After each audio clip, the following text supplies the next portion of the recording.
ng 1 Thessalonians chapter 5, verse 18. Ang sabi ko niya, sa lahat ng mga bagay ay magpasalamat kayo, sapagkat ito'y ang kalooban ng Diyos kay Kristo tungkol sa inyo.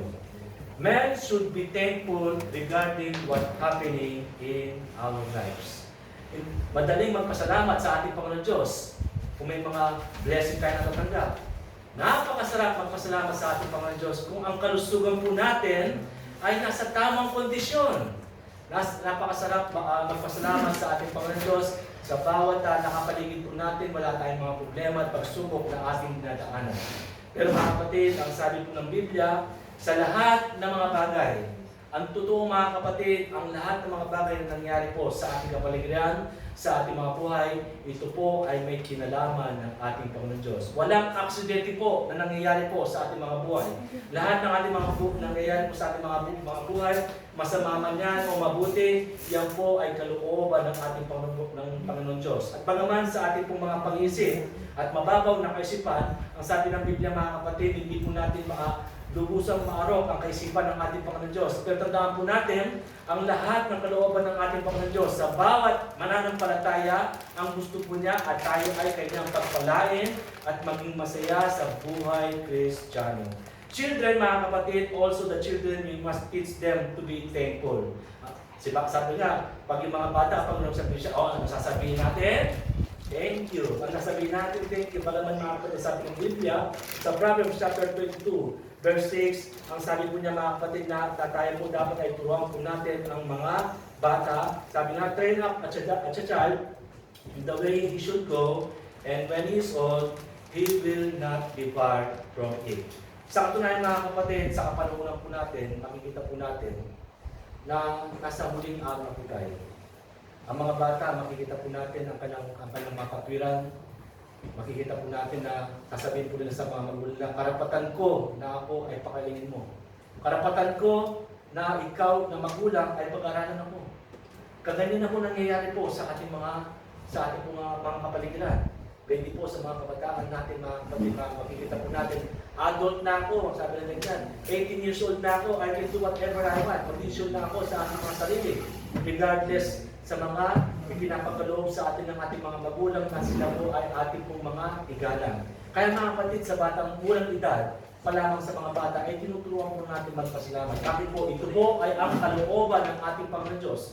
Lalo nga sa mga adult, sa lahat ng mga bagay, tayo po ay magpasalamat sa ating mga buhay. Christians should be thankful. Kaya mga kapatid, dito po sa ating kalagayan bilang isang Kristiyano, ang gusto ng ating Panginoon Diyos, ang kalooban ng ating Panginoon Diyos, na tayo mga kapatid ay maging magpagpasalamat regarding kung ano man po ang nangyayari po sa ating mga buhay. The coming apostasy, ang ibig sa mga kapatid, nasa huling araw na po tayo. Ang sabi ng Biblia sa 1 Timothy mga kapatid, 2 Timothy chapter 3. 2 Timothy chapter 3 verse 1 and 2. Ang sabi ng mga kapatid, datapwat alamin mo ito, nasa mga huling araw ay darating ang mga panahong mapanganib. And we believe mga kapatid, nasa huling panahon na po tayo. Yan po ay naisulat 2,000 years ago. Hanggang ngayon mga kapatid, kumbaga sa panahon po na nalalapit, tayo po ang ngayon ang pinakamalapit po sa panahon ngayon. Ang sabi niya mga kapatid, darating ang mga panahong mapanganib. Ano po daw yung panahong mapanganib? At sabi niya sa verse 2, sapagkat ang mga tao ay magiging maibigin sa kanilang sarili. Nakikita niyo mga kapatid, makikita mo sa Facebook, how to love yourself. Ano mo naman, kumbaga, lahat ng mga tao, puro isip na lang, puro kanilang mga sarili, walang pang-isip sa kanilang mga kapwa-tao. Maibigin sa salapi. Sabi ng Biblia, the love of money is the root of all evil. Hindi po money ang evil. Ang evil po mga kapatid, yung pagmamahal sa pera. Sa panahon na po natin mga kapatid, walang makikita mo ng Pilipino sa labas. Ano ba pwede pa pagkitaan dyan? Puro pera pag-uusapan. Wala na pong mga espiritual na bagay mga kapatid. Sabi nga sa napag-aralan po natin kanina, hindi lamang po sa tinapay na bubuhay ang tao, kundi sa bawat lumalabas sa bibig ng ating Panginoon Diyos. Mayayabang, mga pagmalaki, mapagpatungayaw, masuwain sa mga magulang. And then mga kapatid, kung nakikita po natin yan, malapit na po dumating ang ating Panginoon Diyos. At sabi na, mga walang turing, hindi makapagpasalamat, mga walang kabanalan. Dito mga kapatid, makikita po natin sa kapanahon po natin na wala nang mapagpasalamat. Makikita po natin sa Pilipinas, almost ilang beses na po mga presidente ng mga dumadaan, puro reklamo, puro protesta. Ano ibig sabihin mga kapatid, wala nang kontento sa kanilang mga buhay. Ibig na tayo ay sumunod sa batas, ang ginagawa po natin mga kapatid, yung ating mga gusto na mangyari sa batas, ay gusto po natin mangyari. Kaya yung ating gobyerno mga kapatid, hindi na po alam kung paano iaayos ang ating bansa dahil sa mga maraming mga nagre-reklamo at hindi na wala nang mga kapatid na wala nang pasalamat sa mga, sa bagay, meron namang katuyan eh. Kasi mga ayos na mga pinuno natin, mga kurap. Pero mga kapatid, kailangan po natin ang mga Kristiyano po, ang mga mananampalataya, lalo po tayo mga anak ng Diyos na tayo mga kapatid, ay makita ang po tayo na tayo sumusunod sa batas at tayo mga kapatid ay makita sa atin yung mapagpasalamat na pag-uugali. Dito mga kapatid, makikita po natin, sino nga nakakalam dito yung yung 10 ketongin? May kanta pa yan, the 10 lepers. At ito ang ating Panginoon Diyos, makikita po natin sa Luke chapter 17 verse 11 to 19. Ang sabi nito mga kapatid, and it came to pass that he went to Jerusalem and he passed through the midst of Samaria and Galilee. And as he entered in a certain village, there met in him 10 men that were lepers which stood afar off. Kapag na lang mga kapatid, kapag meron kang ketong sa panahon ng ating Panginoon Diyos, kayo mga kapatid ay ina-isolate or tinatawag na kina-quarantine. Alam na natin kung na-quarantine, hindi ka pwedeng makihabilo. Alam natin yung makipaghalubilo sa panahon po natin ngayon sa COVID-19. Bawal makipaghalubilo, baka hindi tayo makunuha ng virus. Dito mga kapatid, wala pa nakakasumpong ng gamot po sa ketong sa panahon ng ating Panginoon Diyos. Ang ketong po mga kapatid, yung po isang virus na kinakain po yung laman. Nalalaglag na yung mga daliri mo, hindi po nararamdaman. Ganyan po mga kapatid, nalulusaw yung katawan mo na hindi mo nararamdaman at napakabaho po mga kapatid. Yung laman na naagnas at nabubulok. Dito mga kapatid, ang tanging pwede po nilang maging resource na kanilang para bumalik sila sa kanilang sakit ay sa pamagitan po ng himala. Dito po, nagsumigaw po mga kapatid yung 10 lepers at ang sabi na sa ating Panginoon Diyos, and they lifted up their voices and said, Jesus, Masters, have mercy on us. At sumagot ang ating Panginoon Diyos sa kanila, go show yourselves unto the priest. And came to pass, then, they went there were cleansed. Habang sila ay papunto po sa Paris, sa mga Pharisees, sila po mga kapatid ay pinagaling sila ng ating Panginoon Diyos. Sa kanilang katuwaan, di ba? Last Sunday, napag-aralan po natin yung pagtanggap ng salita ng ating Panginoon Diyos. Ano di ba? Natuwa po sila. Pagkatapos sa tuwa, dumating yung mga problema, yung kanilang napakinggan, nawala na. Kaya hindi ko mga kapatid, baliktad naman dito. Sa sobrang tuwa po nila mga kapatid, nakalimutan po nila na sila ay magpasalamat. At sa mga kapatid, and one of them, when he saw, he was healed and turned back with a loud voice, glorified God. Verse 16, and fell down on his face at his feet, giving him thanks. And he was a Samaritan. Alam naman natin mga kapatid, kapag ang Samaritan, medyo pangit po ang kanilang mga lahi. Pangit ang ugali, pangit.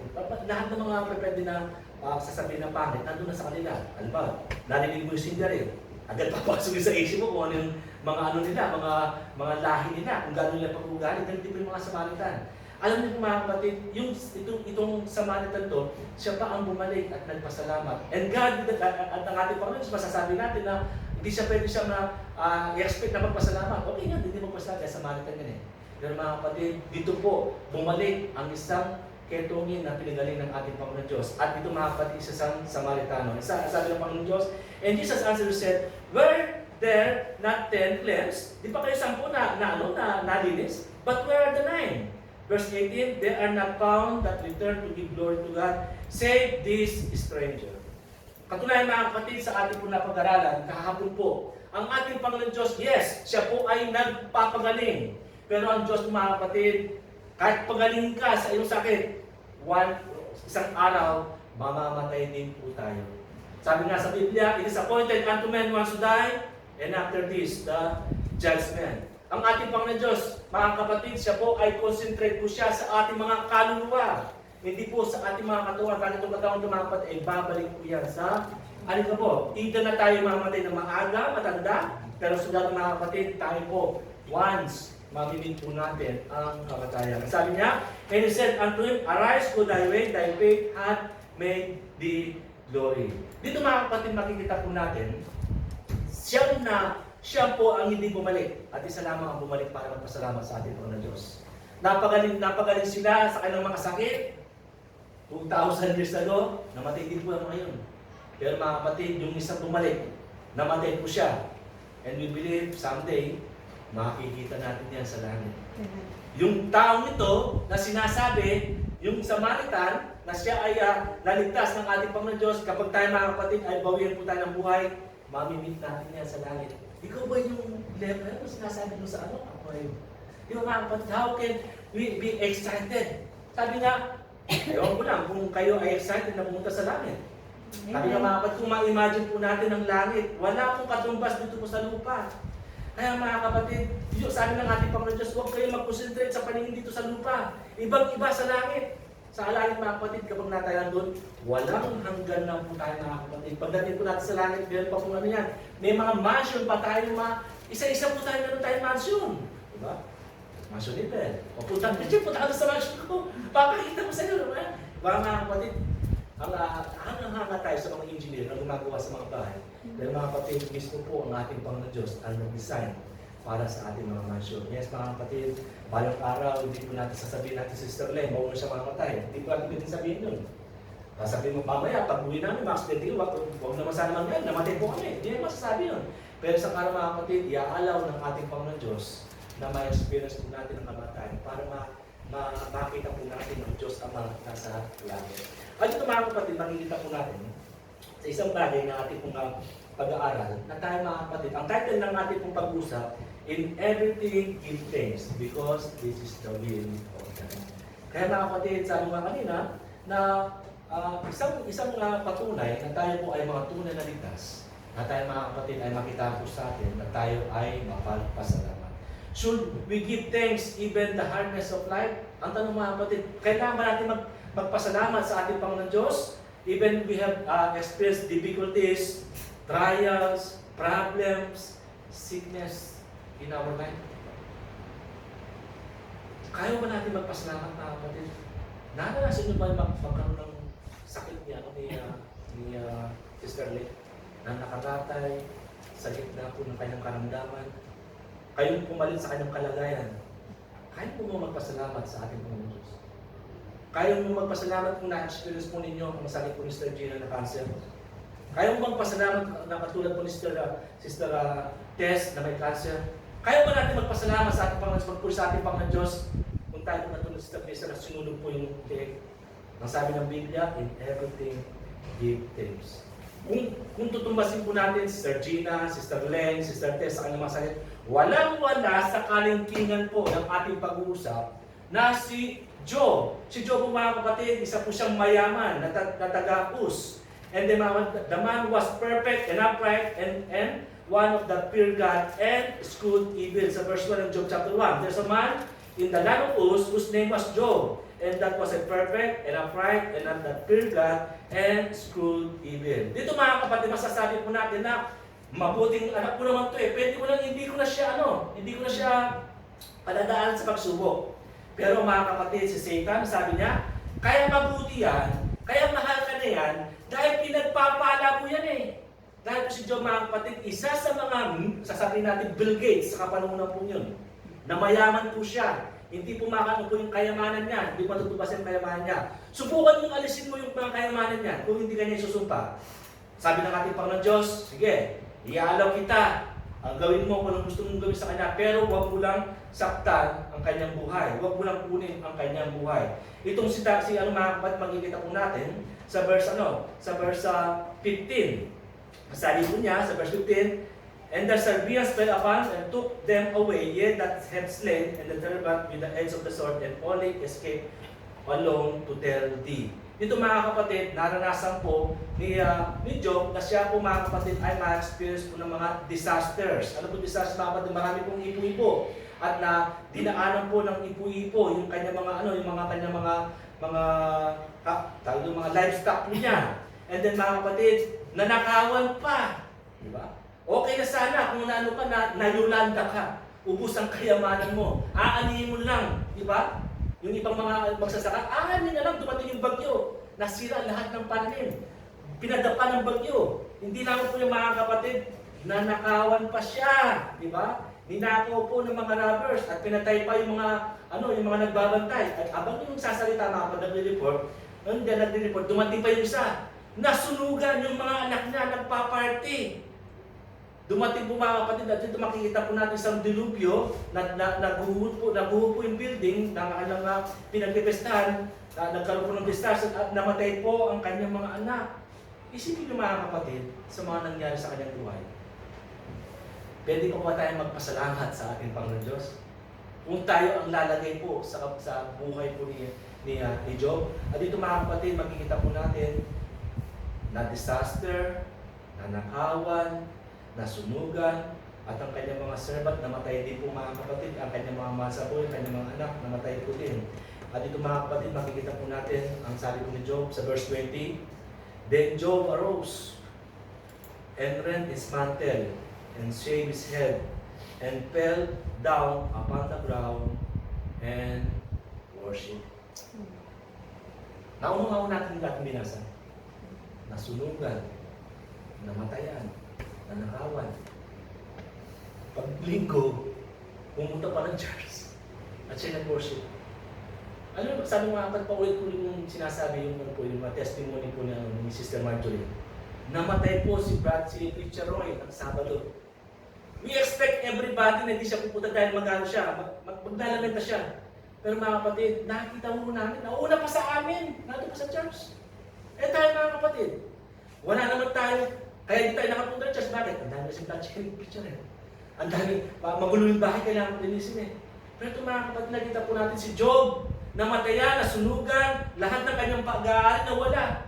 Pero ang ginawa mga kapatid, nag-worship pa rin siya sa ating Panginoon Diyos. Verse 21, and said, naked came out of my mother's womb, and naked shall return thither. The Lord gave, and the Lord hath taken away. Blessed be the name of the Lord. And in all this, since Job sinned not, nor charged God foolishly. Sometimes mga kapatid, kapag tayo nakaranas ng problema, Panginoon Diyos, kung kailan ako nagtatapat sa iyo, kung kailan ako nagpe-pray, kung kailan ako nagbabasa ng Bible, bakit dumating pa ng mga ganitong problema? Diba? Magpapasalamat pa rin ba tayo sa ating Panginoon Diyos? Mag-worship pa rin ba tayo sa Kanya? Antay lang natin yung mga simpleng problema lang. Kaya mga kapatid, ang sabi ng ating Panginoon Diyos sa ating binasa, in everything give thanks, because this is the will of God. Kaya mga kapatid, hindi po natatapos. Akala nyo, tapos na po ang istorya po nung kanyang sakit. Sabi na o tingnan mo. Tingnan mo, sabi ng ating Panginoon Diyos, nagpuri pa rin siya. Winorship pa rin ako siya, kabila ng nangyari sa kanyang buhay. Kaya nangyari yan, sabi nga, di mo gilaw yung kanyang katawan eh. Subukan na mo bigyan ng sakit yan. Kung hindi ka niya susumpa, sige, gawin mo. Hawakan mo ang kanyang katawan. Binibigay ko sa iyo ang kanyang katawan. Pero ang kaluluwa niya, ako ang may pag-aaral niyan. Kaya mga kapatid, patunay po sa ating mga buhay. Sometimes tayo po mga kapatid, mga Kristiyano, even mga Kristiyano mga kapatid, we are very concerned sa ating mga panlabas na anyo. We are concerned sa ating mga damit, sa ating mga kinakain. Pero sometimes mga kapatid, sa ating kumusta yung ating kaluluwa. Ang kaluluwa niya mga kapatid, ang Panginoon Diyos, hindi po niya niligtas ang ating mga katawan.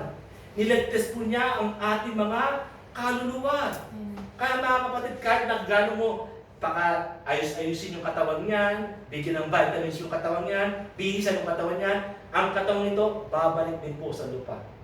At mag-concentrate po tayo mga kapatid sa ating mga spiritual na pangangailangan at ating kaluluwa. Isang araw mga kapatid, mababalita po natin isa dito na may mamamatay. Pero mga kapatid, binibigyan po tayo ng pag-asa ng ating Panginoon Diyos. Balang araw mga kapatid, wag naman sana mangyari sa atin mawala. Pero ito yung naasahan ng ating Panginoon Diyos, magkita-kita din tayo sa langit. Kumbaga sa ano ba yung makita sa San Miguel Field, yung PBA, magkita-kita tayo sa finals. Di ba? Kaya mga kapatid, ang ating final destiny, walang iba, kundi sa langit. Kaya mga kapatid, dito pa lang sa lupa, sa ating napag-aralan, kung sa ating pag-worship, ay init na init tayo sa ating pag-worship, ay hindi tayo pwede sa langit. O Anong gagawin po natin sa langit? Maglalakad-lakad doon, anak po, napakalawak ng langit. Ang gagawin po natin ito mga kapatid, walang iba, tayo magkakantahan, magpupuri sa ating Panginoon Diyos, itataas ang kanyang pangalan, at sasambitin po natin sa kung gaano po siya kabuti sa ating mga buhay. Kaya mga kapatid, pagdating po sa langit, meron po tayong gagawin po doon, hindi po tayo mamamasyal po doon, hawak kamay tayo ng mamasyal po doon sa langit. Marami po tayong gagawin sa langit. Kung ano po yung mga pinapractice po natin ngayon, isipin niyo mga kapatid, ang magiging song leader ay si Michael the Archangel. Isipin nyo. Tapos po, ang magkukwar, millions, hundreds, thousands, billions of angels. Sabi ko kay Lisa, imagine mo yung mga angels, ang perfect kapag sila ay aawit. Kung aawit na napakaganda ng awit mo mga kapatid. Imagine that. At tayo, ang mga angel niyan, hindi po sila aawit. Sila po ay aawitin po tayo. Sometimes mga kapatid, ibibigay ko sa inyo po yung kasalan pagdating sa langit. Aaten po tayo ng kasal. At yung kasal po yung mga kapatid, tayo ang ikakasal sa ating Panginoon Diyos. Meron pong event po doon, ewan ko na kung narinig po yung aking preaching po yan. Sa the Supper, meron Supper of the Lamb, sa online. Nawa mga kapatid, we expect that. Pero dito mga kapatid, binibigyan tayo ng pagkakataon ng ating Panginoon Diyos. At magkikita po natin mga kapatid, anong ginawa po ni Satan? Kay Job, mga kapatid, nagkaroon po siya ng tigsa mula sa talampakan hanggang sa umbunan. Kung isang tigsa pa lang, talaga kapag nadikit lang, masakit na eh. Isipin ng mga kapatid kung paano pa yun. O anong ginagawa niya? Umupo po siya doon sa abo. Dahil yung abo mga kapatid, pinapantapan po niya sa kanyang mga nalinana ng mga sugat. Kasi po yung mga langaw, alam naman natin langaw, attract po yan sa mga nalinana ng mga Ang ginagawa niya, umupo doon po sa tinatapan niya. Tapos kasama niya yung mga aso na dinidilaan siya. Si Satan mga kapatid, pinatay niya kanyang mga anak. Pero kanyang asawa hindi ko na pinatay. Alam mo na natin mga kapatid, sabi mo Bok, pwede kitang sabihan ng masama. Hindi ka ganun masasaktan. Pero kapag si Pilit ang nagsabi sa iyo ng masama, iba yung masaktan mo. Tapos mo yung sabihin. Kapag mahal mo siya, nagsalita sa iyo, medyo mas masakit. Pero kapag nagsalita din medyo mahal, medyo okay lang, papagbibigyan mo. Pero mga kapag ganito ginawa ng asawa ko ni Job. Sabi niya, siyempre, nakikita niya, nakawa na sa kanyang sarili. Kung pwede sabi na Job, asawa ko, isumpa mo na ang Panginoon at mamatay ka na. Bakit mga kapatid? Naintindihan mo yung kalagayan po ni Job eh. Yung asawa mo, isipin mga kapatid, nahirap na po siya. Ang tayong gagawin mo lang, isumpa mo ang Diyos mo at mamamatay ka na. Ibig sabihin mga kapatid, kapag sinumpa niya ang Diyos, mamamatay na. Akala niya, tapos na po. Dito mga kapatid, makikita po natin, sa kabila ng kanyang paghihirap, ang sabi ni Job, ikaw na hangal na babae, nag-enjoy ka sa ating mga kayamanan, nag-enjoy ka sa ating mga anak, tatanggap tayo ng mga blessing, tuwang-tuwa tayo. Pag masama na, susumpa natin ang ating Panginoon Diyos. Hindi naman mga kapatid, hindi pa rin nagkasala ng ating kapatid ni Diyos. Anong ginawa po ng Panginoon Diyos? Sabi ng mga kapatid, lahat ng mga bagay na nangyayari sa ating mga buhay, lilipas din yan. Sino yung mga kapatid? Si Sister Gina, kayang kalbulan yan. Si Sister Lisa, kayang lahat. Matatapos din yan. Kung hindi mo matatapos yung paghihirap na yan, may kamatayan tayo. Lahat tayo naman tayo dadaan sa kamatayan. Matatapos din ang ating paghihirap. Pero mga kapatid dito, si Job hindi po siya nagkasala. Ibiniles siya ng ating Panginoon Diyos, dinoble. Alam niyo mga kapatid, yung kanyang mga anak na magaganda, na ituring po na pinakamaganda na buhay sa mundo yung kanyang mga anak. Yung kanyang kayamanan, dinoble, triple, mga kapatid. At si Job mga kapatid, ay nabuhay pa siya at na-enjoy pa niya ang kanyang pagpapala. Ganyan mga kapatid, sa ating pong tatalakayin mga kapatid, why we should give thanks to God. Bakit kailangan po natin magpasalamat sa ating Panginoon Diyos? Number one, thank God for His sovereignty never changes. Ang every circumstances sa ating mga buhay, iba po ang kalagayan po ni Ate Brenda, iba yung kalagayan po, iba po yung kalagayan ni lahat mga kapatid, ang circumstances sa ating mga buhay. Pero tandaan po natin, ang ating Panginoon Diyos, kailanman ay hindi po siya magbabago. Sa Malakay chapter 3 verse 6, sabi na, for I am the Lord, I change not.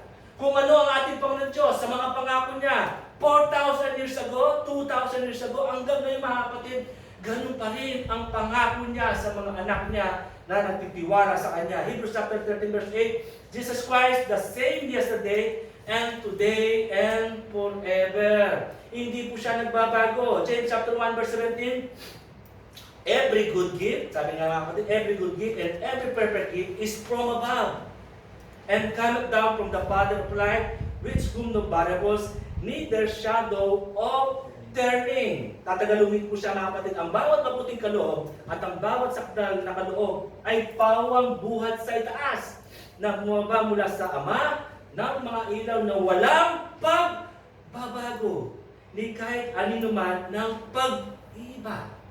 Kaya mga kapatid, kung gaano po niya iniligtas ang kanyang mga anak sa mga sakuna, kung ano po mga kapatid, kung ano po yung Diyos na sinasamba ni Job, ganun din po mga kapatid, walang pinagkaiba. Ang Diyos na sinasamba po natin sa oras na ito. Kaya mga kapatid, tandaan po natin, ang ating Panginoon Diyos, kailangan po natin siya pasalamatan. Bakit ang ating Panginoon Diyos? His sovereignty never changes. Hindi po siya nagbabago. Kaya, isang malaking bagay mga kapatid na siya ay ating pagsalamatan. Number two mga kapatid, thank God for His mercy. Magpasalamat po tayo sa mercy na pinapakalob sa atin ng ating Panginoon Diyos. Ephesians chapter 2 verse 4. But God, who is richly in mercy, for His great love wherewith He loved us. Tunay mga kapatid, without mercy ng ating Panginoon Diyos, awan niya kapag saan kaya tayo ngayon? Di ba may kanta lagi kong sinasabi, nasaan kaya ako? Jesus, kung wala ka, di ko na malaman kung saan ako pupunta. Diba? Napakabuti ng ating Panginoon Diyos. Na tayo ng kanyang mga anak, na niligtas po niya sa pamamagitan ng kanyang dugo. At tayo naligtas sa pamamagitan ng kanyang, sa ating pananampalataya sa kanya, kung anong ginawa niya sa bundok ng Kalbaryo. Sabi nga mga kapatid, 1 Corinthians chapter 10, verse 13, ang sabi na po dito mga kapatid, there hath no temptation taken you, but is common to man. But God is faithful, who will not suffer you to be tempted above that ye are able. But with the temptation, also make a way to escape that ye may be able to bear it. Lahat tayo may mga problema. At tandaan po natin, kahit po mga Kristiyano, si Job nga, matapat na nga eh. Wala man sa katapatan nga natin, hindi man tayo naging kalingkingan sa pagtatapat ni Job sa ating Panginoon Diyos. Pwede na siya, sure to na yan, matapat sa akin yan.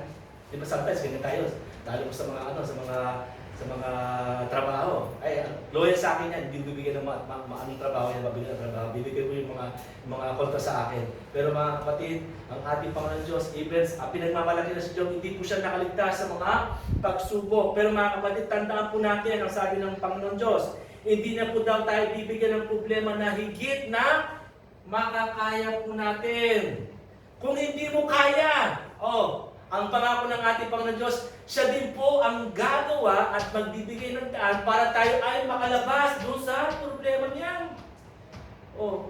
Isipin nyo mga kapatid sa ating prayer time kahapon, iba yung ningas ng panalangin po. Nanandaman po natin mga kapatid yung presensya kung gaano kainit yung panalangin.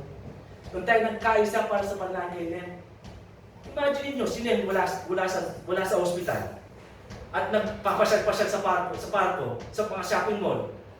Sa ganung pagkakataong kahapon, magpapapag-pray mo ba natin? No? Hindi pa rin.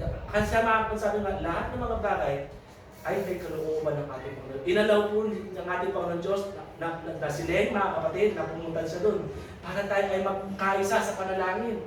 At sa panalangin mga kapatid, sabi ng Biblia, ang kapag kalooban ng ating Panginoon Diyos, mga kapatid, kapag kalooban, hindi natin mapipigil yan. Kapag kalooban ng ating Panginoon Diyos, pero gusto ng ating Panginoon Diyos, dahil mga kapatid, ay palakasin po natin ang ating pananampalataya na tayo po ay patuloy na manalangin. Napag-aralan po natin yung purpose of prayer, and then mga kapatid po napag-aralan po natin ang kapangyarihan ng panalangin. Kaya mga kapatid, ako po ay, ang hiling ko lang po sa inyo ay ako po ay inyong ipanalangin. Ang pastor po natin ay ating pong ipanalangin. Ang ating pong mga preacher na tumatay po sa pulpit, kailangan po natin ipanalangin. Bakit mga kapatid, ang panalangin lamang po ang siyang kalakasan ng mga siya, no? Kaya mga kapatid, suffering problems on this earth, mga kapatid, think about His mercy and love for us. We deserve the things we should receive. Ang sabi ng Biblia, ang kabayaran ng kasalanan ay kamatayan. Tunay mga kapatid, lahat tayo makasalanan. Sino ba dito nagkasala? Ang sabi sa Ecclesiastes, bagaman ikaw ay mabuti, gumagawa ka ng buti, nagkakasala pa rin po tayo. Dahil tayo mga kapatid ay natural na tao. Sino ay matadaan, nagkasala po siya, at tayo mga kapatid, minanap po natin ang kasalanan yun. Kapag tayo mamatay dahil sa kasalanan mga kapatid, tayo po ay makakaranas po mga kapatid ng paghuhusga ng ating Panginoon Diyos. Ang sabi nga natin sa Sunday School kanina, ang ating Panginoon Diyos ay Diyos na magmamahal. Yes, that is true. Pero mga kapatid, ang Diyos po natin ay Diyos ng makatwiran, ay God of just. Hindi po siya konsentrol ang ating Panginoon Diyos. Kung nakagawa ka ng kasalanan, meron kabayaran yan. Ang sabi sa Biblia mga kapatid, ang sabi na kay Abraham, huwag ninyong kanin yan. Yung puno na nakaalam ng mabuti at masama, at kayo ay mamamatay. Yan po ay batas na ibinigay sa atin ng ating Panginoon Diyos. Kina Eva at Adan. Anong ginawa po ng Eva at Adan? Sila po mga kapatid ay nag-transgress po dun sa law na tinatawag po nating kasalanan. Sin is a transgression of law. Kapag mga kapatid, kapag tayo lumabag sa butas, automatic yan, meron po tayong penalty na matatanggap. Ang sabi mga kapatid, at is written, there is none righteous, no, not one. Pero mga kapatid, bagaman tayo ay nagkasala, at tunay po, ang sabi ng Biblia, there is none that doeth good, no, not one. Pero mga kapatid, ang pagmamahal ng ating Panginoon Diyos, na alam niya na tayo nagkasala at ang kasalanan ng ating dalawa ay meron pong penalty. Ang sabi niya, for the wages of sin is death. Ang kabayaran ng kasalanan ay kamatayan. Ang huwag mong sabihin na wala akong pagkakasala, sabi ng Biblia kahapon na tinakay po natin, ginagawa mo sinungaling ang Panginoon Diyos. Kung sinasabi mo ikaw ang kasalanan. Kapag tayo makasalanan, makapag-ilang naman natin. Ang sabi mo nun, for the wages of sin, ang kabayaran ng kasalanan ay kamatayan. Ano kung ang kamatayan na tinutukoy po doon? Sa Revelation chapter 20 verse 14, ang sabi po niya, and death and hell were cast into the lake of fire. This is the second death. Ang kasalanan po mga kapatid, kapag tayo ay namatay, walang pagkakasisi sa ating mga kasalanan, hindi nasupungan ng ating Panginoon Diyos sa ating mga puso, automatic po yan. Nasa impyerno po tayo. Pero mga kapatid, sabi niya po dito, and whosoever sa verse 15, verse 20, and whosoever was not found written in the book of life was cast into the lake of fire. Totoo po ang langit. Nabanggit po natin kanina kung gaano maganda ang langit. Totoo din po ang impyerno. Ang impyerno mga kapatid, hindi po yan ginawa sa tao. Ang impyerno mga kapatid, bago nilalang ang tao, nag-i-exist na po ang impyerno. Ang impyerno mga kapatid, ginawa po yan sa mga nag-rebel sa ating Panginoon Diyos doon sa langit. At sa mga kasama po, yun po ay design para sa mga kampo ni Satanas at mga demonyo. Doon po sila ang kanilang destiny. Pero mga kapatid, ginawa ng Diablo, mahal na mahal tayo ng ating Panginoon Diyos. Ang ginawa, sinama po tayo, tinukso po sila. Sina Eva at Adan, sila nahulog sa tukso. At sila ay nakagawa po ng kasalanan. Kaya mga kapatid, nakita po natin, ang kasalanan po, may kabayaran po yan. Pero sa pagmamahal, sa mercy, sabi nga, kapag pinag-usapan ng pagmamahal ng ating Panginoon Diyos, hindi ko mapigilan na ako kung mag-i-emotion. Sabi mga kapatid, ako po isang makasalanan, wala akong kwentang tao sa harapan niya. Ibinigay niya mga kapatid, Diyos, hari ng mga hari, kings of kings, and lords of lords. Sa Diyos na siya ang lumalang sa langit at lupa. Bumaba siya dito sa lupa, nagkatawang tao, para sa kabayaran po ng ating mga kasalanan. Kaya na sa ating Sunday School, naalala mga kapatid, ang tanging makakapaglinis lamang ng ating mga kasalanan, walang iba, kundi ang dugo ng kordero. Sa kapanahon po ng Old Testament, kapag nakagawa po ng kasalanan, offers po ng dugo ng hayop o lamb. Dito mga kapatid, ang pinaka-perfect na mga kapatid na dugo na binigay ng ating Panginoon Diyos mismo ang kanyang anak na dumaloy sa bundok ng Kalbaryo. Kailangan po niya maging tao para mga kapatid, literally lumabas po yung dugo. Parang dugo mga kapatid, it is a precious blood ng kanyang anak na si Jesus Christ. Kaya mga kapatid, sabi niya sa Romans chapter 6 verse 8, the gift of God is eternal life through Jesus Christ our Lord. Sa Romans chapter 5 verse 6 to 8, sabi niya, for when we are yet without strength, in due time, Christ died for the ungodly. Mga makasalanan, ang Panginoon Diyos po ay namatay para sa atin. But God commanded His love toward us, in that while we yet sinners, Christ died for us. Sapat na po yung mga kapatid, na alalahanin po natin ang pagsasakripisyo na ginawa ng ating Panginoon Diyos. Ang lahat ng mga bagay, kaya kanyang pagamutin sa inyong sakit na cancer. Kaya niyang pagamutin si Len. Kaya niyang ibigay yung ating pangangailangan. Pero mga kapatid, hindi masigit po ang ating pangangailangan. Ang ating pangangailangan po mga kapatid, yung ating kaluluwa. Ang kaluluwang ito mga kapatid, pag natapos ang ating buhay, ito po ay mag-i-exist ng eternal. Yan lamang po ang ating pag-aari, yan po mga kapatid, lamang yung binili ng ating Panginoon Diyos sa pamagitan ng kanyang dugo. Walang iba kung ang ating kaluluwa. Ang kaluluwa mga kapatid, pag samasamahin mo ang kayamanan mo sa libutan, hindi pa rin may compare niya sa isang kaluluwa. Ang sabi sa Biblia mga kapatid, isang tao na magsisi at ang isang kaluluwa mga kapatid ang naligtas. How many angels po ang nagkakasiyahan sa langit? Kahit mga kapatid, makikita po natin kung gaano po ang pag-ibig ng ating Panginoon Diyos. We don't deserve His mercy.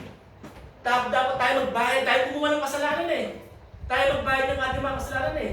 Pero ang Diyos mga kapatid, binayaran po niya ang ating mga kasalanan. Dapat ang deserve natin, pumunta tayo ng impyerno, pero ang ginawa niya mga kapatid, kinuha po niya. Yung kasalanan, ang ating Panginoon Diyos, binayaran ang dapat natin bayaran. Yung dapat natin putuhan sa impyerno, na deserve natin, ang ginawa niya, binigay niya po yung langit para sa atin. Kaya mga kapatid, sabi mo, ang dami natin po ipagpasalamat sa ating Panginoon Diyos. Dito nakita po natin mga kapatid, ang mercy, ang biyaya ng ating Panginoon Diyos. Pangatlo, last po, bakit tayo magpasalamat sa ating Panginoon Diyos? Thank God for His goodness. God is good. God is good. All the time. All the time. Kaya mga kapatid, paano mo mapatunayan na God is good? Kung hindi mo naka-experience ng pangangailangan mo sa iyo. Paano mo masasabi, Ate Gina, na my God is a healer kung wala kang na-experience sa sakit? Paano ma-experience, Bel, na my God will provide my need kung hindi ka pinanasa ng pangangailangan? Paano sasabihin ng ating Panginoon Diyos, He is my shepherd. Hindi niya ako iiwan, ikaw bayaan man. Kung hindi po tayo nakaranas ng loneliness sa ating mga buhay. Kaya mga kapatid, ang sabi ng Biblia, trust in the Lord. Kung meron tayong inaasahan sa ating pamilya, sa ating mga buhay, kailanman din natin aasahan ng ating Panginoon Diyos. Kung wala tayong mga asahan sa ating mga buhay, doon mga kapatid, papakita niya ang kalakasan ng ating Panginoon Diyos. Kaya, nasabi mga kapatid, Psalms 145 verse 17, the Lord is righteous in all His ways, and holy in all His ways. Hindi natin pwede siyang tanungin sa ating mga buhay. Kaya mga kapatid, kung mayroon tayong mga pangangailangan, meron tayong mga gustong mangyari sa ating mga buhay, iaalaw ng ating Panginoon Diyos mga problemang yan para mga kapatid, makakilala natin siya ng lubusan sa ating mga buhay. Nahum chapter 1 verse 7 sabi nga, the Lord is good, a stronghold in the day of trouble, and He knoweth them that trust Him. Kaya mga kapatid, inaalaw ng ating Panginoon Diyos yung mga problema, pagsubok, pangangailangan, para tayo ay patuloy na magtiwala sa Kanya. James chapter 1 verse 17, every good gift and every perfect gift is from above. Lamentation chapter 31 verse 21 to 23.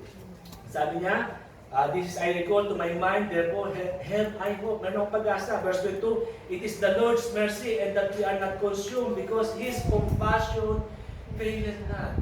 Hindi nagbabago ang Panginoon Diyos. Bagaman mga kapatid, sinasabi natin na tayo mga anak ng Diyos at patuloy tayo nagkakamali, ang pagmamahal niya mga kapatid kailanman ay hindi pa rin magbabago. Kaya mga kapatid, makikita po natin bakit tayo magpasalamat sa ating Panginoon Diyos in everything we thanks. Thank God for His sovereignty, never change. Thank God for His mercy. Thank God for His goodness. Last verse po na aking ibibigay po sa inyo. Romans chapter 2 verse 4. Sabi niya sa Tagalog, o hinahamak mo ang mga kayamanan ng kanyang kabutihan at pagtitis at paghihinuhod, na hindi mo nalalaman kanyang kabutihan ng Diyos ay siyang umahakay sa iyo sa pagsisisi. Sa ating pong mga nabanggit na mga salita mga kapatid, napatunayan po ng mga biblical characters kung gaano po ibinibigay ng Panginoon Diyos ang kanyang provision, ang kanyang kamay sa kanyang mga anak. Narinig po natin sa bawat mga testimony. Narinig po natin sa ating mga buhay kung gaano kabuti ang ating Panginoon Diyos. Ang sabi po ni Apostle Paul dito sa Book of Romans, mga kapatid, kapag nalaman mo ang kabutihan ng ating Panginoon Diyos, idadala ka niya sa pagsisisi. Sino mga kapatid? Si Len, may sakit. Si Gina, si Tess, Ate Tess, si Lisa, may sakit. Eh, ikaw na may sakit. Sila nga nagpapasalamat. Ikaw pa kaya na napakalakas. Alam, ako mga kapatid, yung isa ng puso po ni Len, na makasama po natin sa church. Kasama natin siya nagpupuri sa ating Panginoon Diyos. Sometimes wala naman tayong sakit. Hindi tayo nagdi-desire sa mga bagay na makalapit. Hindi tayo nagdi-desire sa mga bagay na maka-Diyos. Bakit mga kapatid? Ang sabi ng Biblia, hinahamak mo ang kayamanan ng kanyang kabutihan ng pagkikis at pag-iinigod na hindi mo nalalaman ang kabutihan ng Diyos. Ayaw mga kapatid sa ating message na narinig, nalaman po natin kung gaano kabuti ang ating Panginoon Diyos sa bawat sa atin. Ang sabi ng Biblia mga kapatid, kung meron tayong mga pagkukulang, handa mong patawanan po tayo.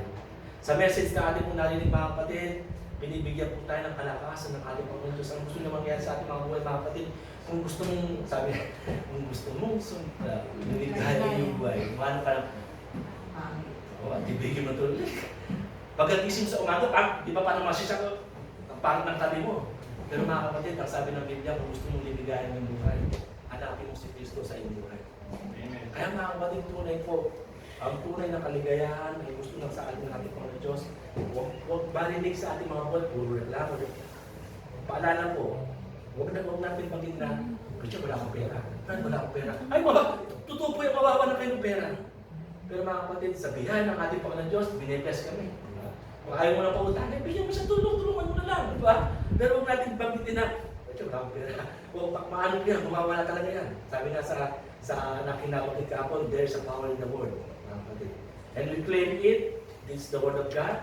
I hope and I pray po, nabigyan po ka ng challenge. Kung nakita po natin sa ating mga buhay na puro reklamo po tayo, ngayon po, mga kapatid, marunong po tayo magpasalamat sa ating Panginoon Diyos. Ang sabi sa Biblia mga kapatid, in everything give thanks because this is the will of God, mga kapatid.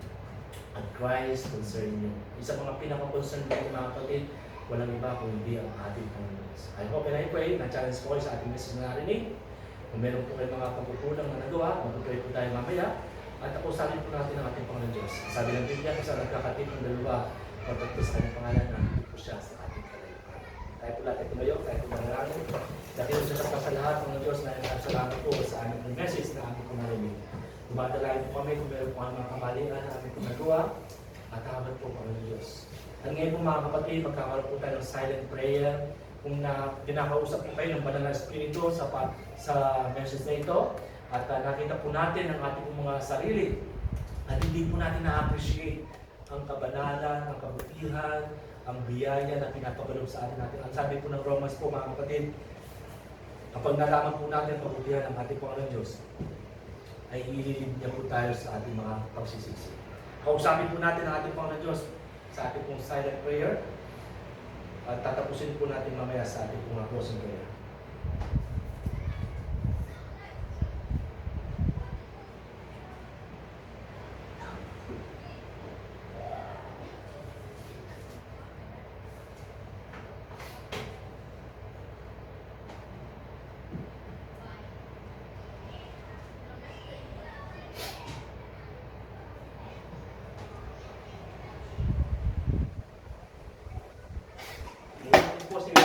Pwede po para sa ating mga closing prayer po sa umaga po.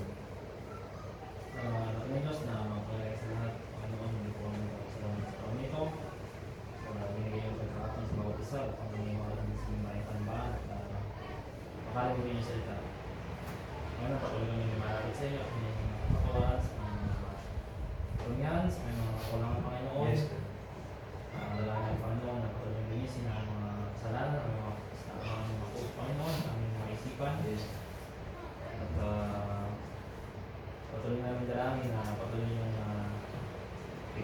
isa, ingatan, Yes. gagawin Panginoon sa buhay spiritual. Yes. Mas makilala pa kay Panginoon, mas makanuan na yung salita. Kailangan tayo Panginoon ang may mga karamdaman, napapunan niyo yung Panginoon sa himpuin, pagalingin, alam na ng Panginoon na lahat ng ito ay may dahilan. Yes, Lord. At kayo po Panginoon nakakaalam. Yes. At nagtitiwala ang Panginoon sa inyo at sa inyong mga will. Ang ingatan ng Panginoon, bawat pamilya, kayo ang laging maitaas, sambahin sa Espiritu ng Panginoon. Ingatan niyo ang bawat isa sa araw na ito sa pag-walay. Kailangan namin na dahil namin yung salita sa mga darating na araw sa lingkong ito. Nilalapit na ng Panginoon ang aming kakanin sa kalit na pagkain yung basbasan, mag-isa ng kalakasang pag-iikay. Yes, Lord. At dalangin ng Panginoon ang Holy Spirit ang siyang maunang palagi sa aming buhay. Salamat Panginoon, ito po ang aming salamat talaga sa Panginoon Jesus. Amen. Maraming salamat po and we are dismissed po. God bless us, Pastor.